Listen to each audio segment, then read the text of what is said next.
I'm back with another video, and in today's video I'm going to guide you on how to delete your Skype account.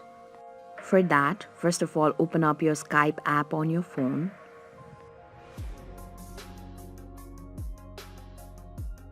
After you open up your app, be sure that you're logged into your account. Tap on your profile icon, which is at the top middle section. There you can see the option of settings. Go to settings. After that, select account and profile.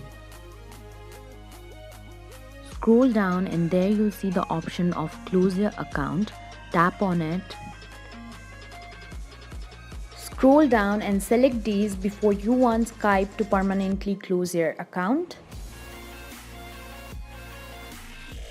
And when you are done, tap on next. To confirm you want to delete your account, tap on all the small square box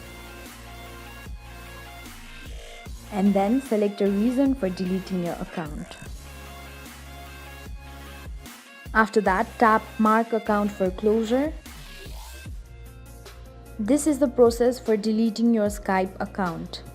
Thank you for watching. If you like the video, please hit the like button. If you want to see more tutorial videos, hit the subscribe button, and if you have something to say, please leave a comment.